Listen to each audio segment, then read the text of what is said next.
Hey there lovely people, Jonathan Matt Mendes, Painted Love, and welcome to my channel. For today's tutorial, I'm going to keep it nice and simple. It's my first time with my paintbrush back in my hands after a wonderful Christmas and New Year. I was a little bit poorly through most of December, but nevertheless, I'm feeling a little bit better now and I'm ready to rock and roll. It's time for renewal, isn't it? When we move into New Year, we kind of catch up with those interior jobs. In this case, I'm catching up with something that I've wanted to do for such a long time in my studio, and that is to fit a sink with running water, because I'm running back and forward to the house to grab water for various projects. And we did have an outside tap on the coach house, and I've kind of coupled it together really, plumbed in a sink to my workshop. So you guys will see something nicer in the background, and I get the chance to just use water in my studio, which is an essential when you're using chalk paint. So I'm going to take you over to the other side of the studio so you can see what I've put together, and then we're going to recreate something really nice with a paint finish over the top. So let's take a look at the project.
So just a brief rundown on how I got to this stage with my new sink unit. As you can see, the lower half, I've recycled an old sideboard. One of my customers gave this to me. As I took her a brand new sideboard, she said, would you like to take that one with you? And I said, yes, please. So I've used the sideboard at the bottom. Then on the top of that, I've decided to use some soft wood to cover the top surface. This will add a little bit of strength to the top of this, because actually this sideboard is made of chipboard in the side. It looks good, but it's veneered with chipboard. So I've strengthened the surface because this sink is rather heavy. So that's why you see the clean wood on top, which we're going to stain. The backsplash, this is marine ply. Now I could have put tiles up. My walls are waterproof, but I didn't want to be flicking paint up the walls. So I've added marine ply, and I thought that might be a good area to do a faux tile finish on this section. You will see this change over the years. Many of my workshop backgrounds, you've seen them change. So this is going to get a straight paint. The bottom half is just going to get a lovely colour mix. Wood staining on the top. I want to dirty it up to kind of look like my step ladders that run up to the attic of the workshop. I'm going to make it dirty and dirgy because there'll be paint splashes all over it, no doubt. So it's going to get rough and raw over time, but it will look good to begin with. So tiled, stained, and a flat finish. So that's what we have. What I had to do to plumb it in is I went through the wall into an outside faucet or tap on the outside of the workshop. And I've also got a drain that runs on the outside, and I've just coupled together. I've plumbed it in underneath. I had to cut through the drawer. As you can see there, I cut through the drawer so the waste can go out of the wall nice and cleanly. So I've just put some timber around there so whatever I put in the drawer doesn't get lost into the lower cupboard. Generally, I think it will be paintbrushes that sit in here because I'll wash them. I'm thinking of hanging little hooks on my step ladder so they can drip dry. So let's get stuck in with starting this project. First up, I'm going to lightly sand the top. I'm going to leave the screw marks. I'm not bothered about that. It's kind of going to look a little bit industrial in its own right. So sanding, prepping, lots of masking tape, and then we can get stuck in with the paint finish.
So I've decided to go with the wood staining first. This is due to the mess it creates. I'm going to go with the top finish first. The backsplash and the lower part of the cabinet are a much cleaner way of painting. So we're going to go in with a wood stain colour wash kind of finish on the timber. What I would say, if you haven't seen me do wood staining before, is this needs to be on raw timber. So if it's got a wax finish, a varnish finish, you need to get down to raw timber, otherwise the chalk paint will not sink into the timber, if that makes sense. So I'm going to do this relatively quick. I'm no rhyme or reason to this. I've picked out 3 colours that I think will work really well. I'm kind of going from this old bit of wood on my steps. I kind of like that worn look. So I'm going to go in with lots of graphite, quite heavy. I've also picked out Oberson blue and a little bit of burgundy. That could be primer red. Burgundy has been discontinued for a little while. I think it may come back. I begged Annie to bring it back because I love it.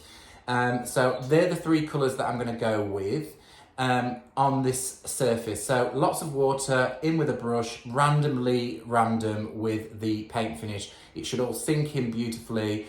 I haven't decided what finish I'm going to put over the top. It may be a wax finish. It may be a lacquer finish over the top. So let's get stuck in with applying lots of water and then just randomly adding these colours. As you can see, I'm using a sponge and a pot of water to apply lots of water to the surface of the timber and making sure to cover all of the surface area. This will do 2 things. It will open the pores of the wood to allow the chalk paint stain to go in. It's also watering down the chalk paint to the right consistency.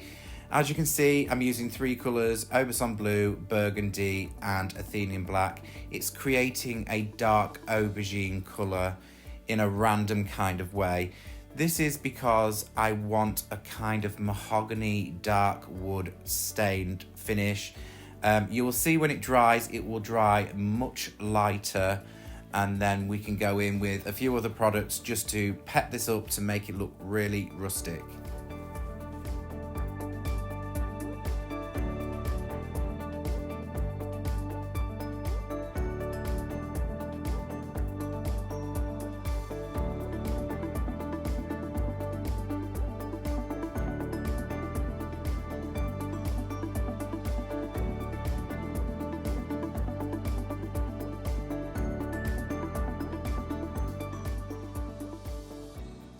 So I've given the wood stain about 2 hours to dry. It's not completely dry. You can see 1 or 2 wet marks just here and there. But nevertheless, I'm not going to worry about this. I want it to look really grungy. Don't forget, I'm going to be putting wet paint brushes and all sorts on this, so this surface is going to get really knocked up over time, but I want to go a little bit further. And because the wood is still slightly damp and the grain has rose, I'm going to go back in with some sandpaper and rough it up a little bit, bring back some of those paler tones of wood. And then I think I'm going to go in with clear and dark wax just to add a real lot of different textures and tones to this dark piece of wood.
Moving on to the other areas of this project, one of which is the backsplash, which I promised a faux tile finish. So how am I going to do that? I'm going to use a stencil for a little bit of design. I've pulled out a couple of stencils from my stencil haul. This is one of them, kind of Moroccan in style. I absolutely love this pattern, but I fear it's a little too small. I love bold design. So I've grabbed another one, which is this one. Unfortunately, this one's not available anywhere because it's actually my design. I kind of took inspiration from a Minton tile. This has been used in my house in the fireplace hearth. It looks absolutely wonderful. I'll post a picture of that just in a little minute. I've also used it on a little table, so I thought it'd be really lovely to pop this into the workshop. So I'm going to use this. I have measured my backsplash. Unfortunately, it's about 1 inch too short on either side. So I've decided to put it on its axis. So we're going to turn it on the side in diamond shapes, work from the middle outwards, and then whatever falls off the edge, falls off the edge. The colours that I'm going to use are Primer Red. I've used it with Primer Red and Country Grey before, and it looks absolutely gorgeous. In the house, I used it on the fireplace hearth with Chateau Grey and Versailles, and it looks absolutely wonderful. I'll pop the picture just here right now so you can take a quick look at that. And that's how we're going to place it on the backsplash. So in with the Primer Red first, and then we can start painting the lower half and then come back for the stencil design.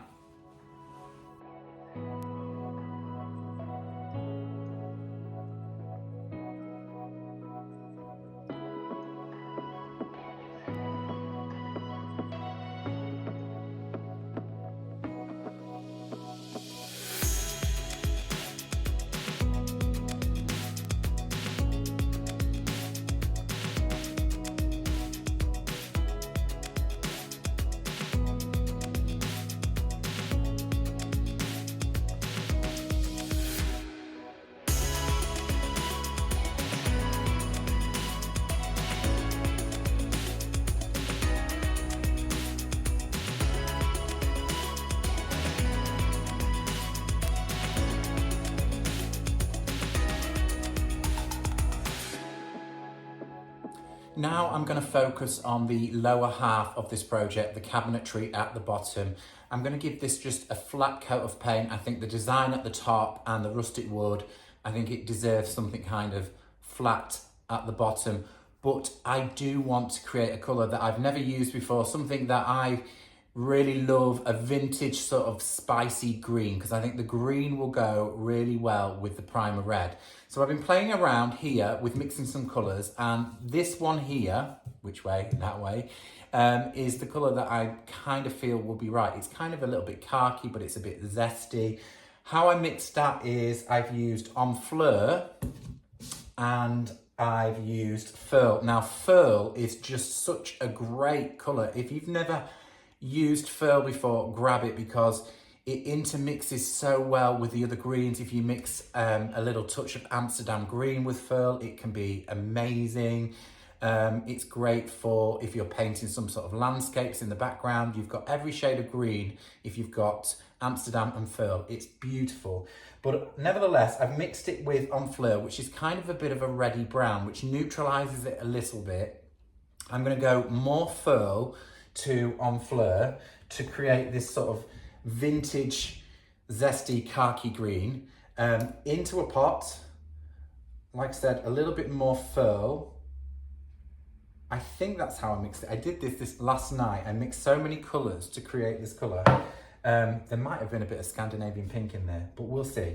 So in with a touch of Enfleur. Oops, that's a little bit too much. Look at that, messy Jonathan with the messy lid paint can. Let's clean that off a little bit.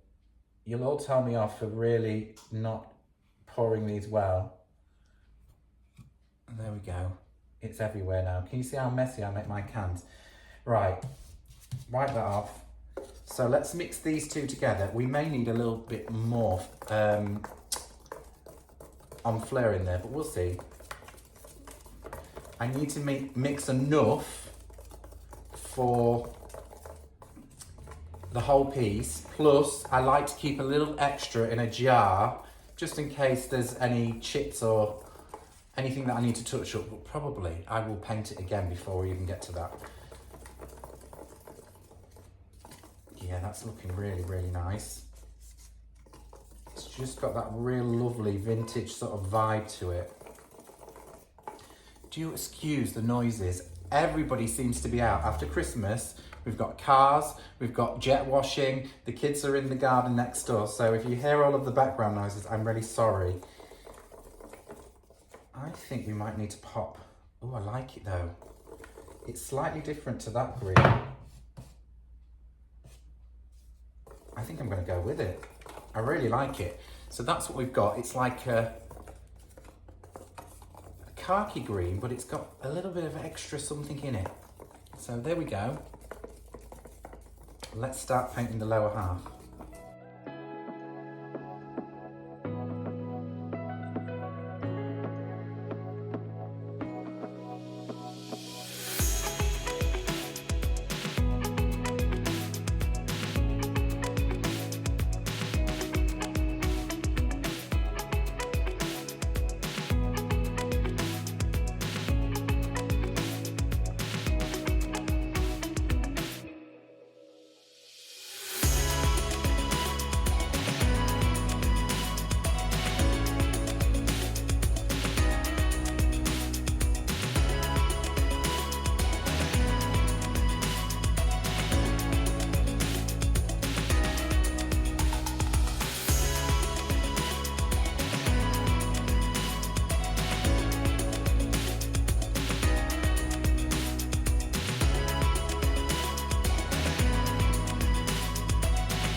So let's have a little bit of fun with a stencil.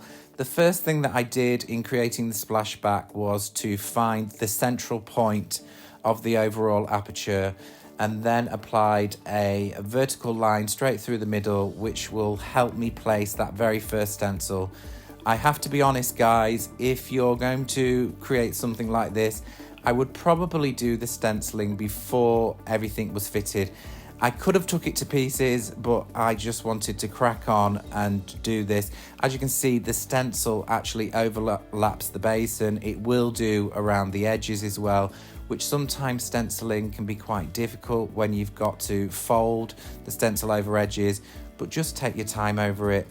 I'm using a stencil brush and I'm going in with a kind of a stabbing motion and a swirling motion just to push the paint into all of the edges of the stencil.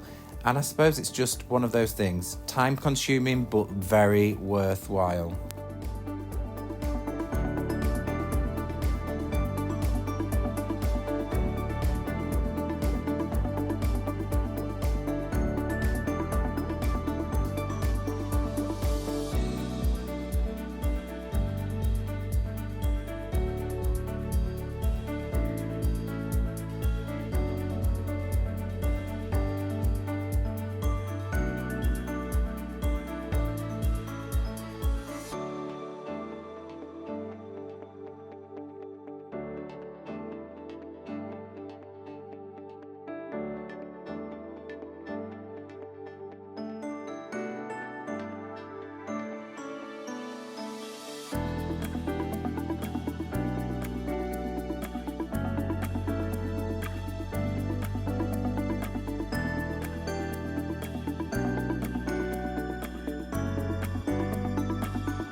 So once I'd completed all of the stenciling, I decided to go in with a little bit of decorator's tape to create a grout line in between the patterns to get that tile finish.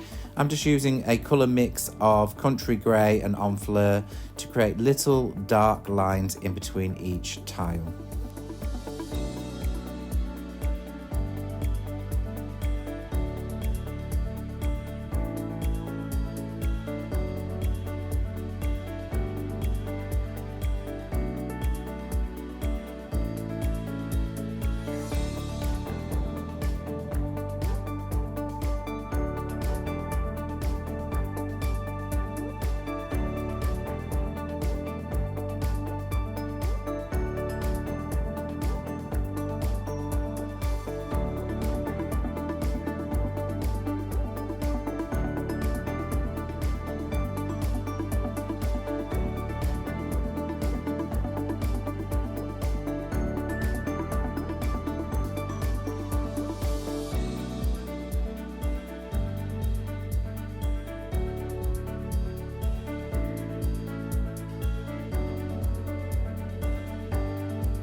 The stenciling took quite a while to do and a little grout line.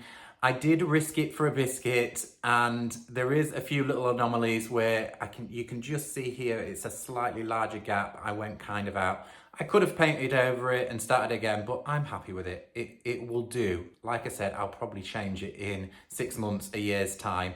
How I'm gonna top coat this is with Annie Sloan matte lacquer. I'm gonna use a synthetic brush, an Annie synthetic brush, to do all of the edges, and a roller just over the top, probably 2 coats, and I'm gonna leave it to dry overnight. It's getting really late. You can probably tell by the light I'm in the workshop quite late because that did take a long while, but it's worth it. Look how good it looks. So I'm gonna give it a couple of coats of this, one tonight, one tomorrow morning. Maybe add a touch of dark wax over the top of that. I don't know. You can put dark wax over lacquer once it's sealed. It might just look good just as fresh. So let's get this coat on, and then I can go in and get some supper and then be fresh as a daisy for you guys in just a few minutes.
So I'm now on day 2 of my project. I'm bright-eyed and bushy-tailed and showered.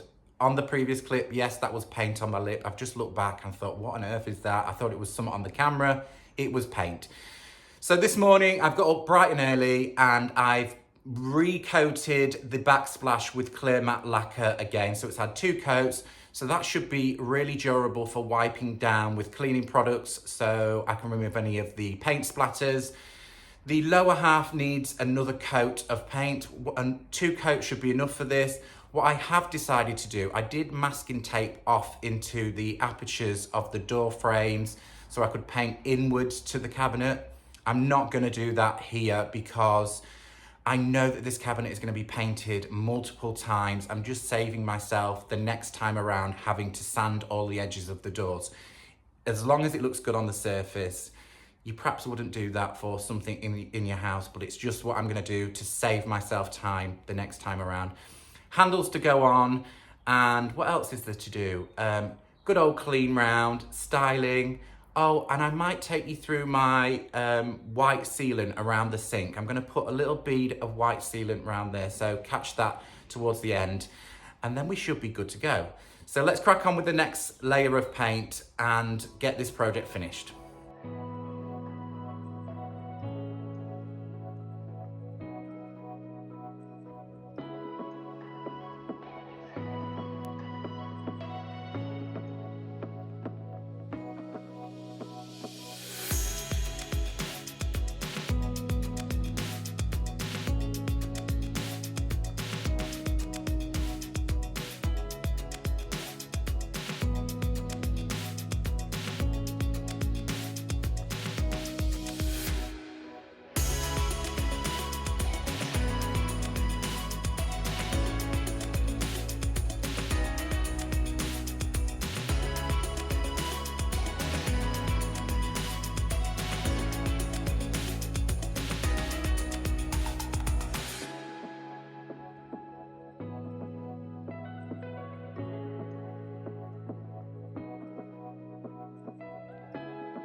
One of the final things that I'm going to do to the backsplash and the sink is add some white silicone so that I get a real clear connection between the backsplash and the sink, and any water residue should just run back down into the basin.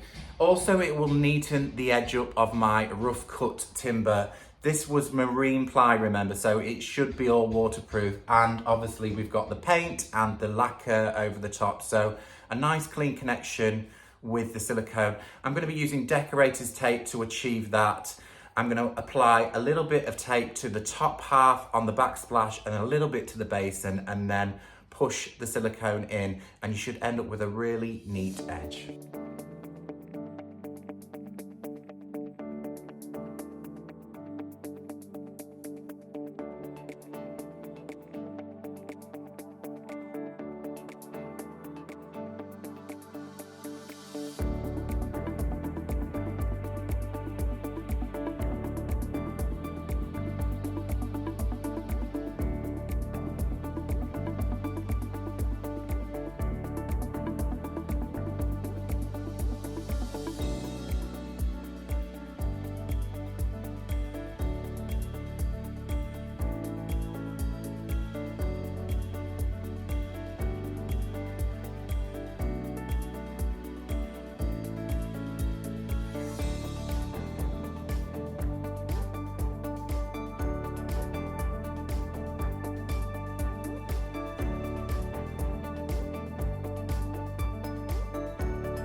I decided to go with clear wax for the lower half of the cabinetry, just applying with a soft brush and a rag to remove any residue.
Yeah.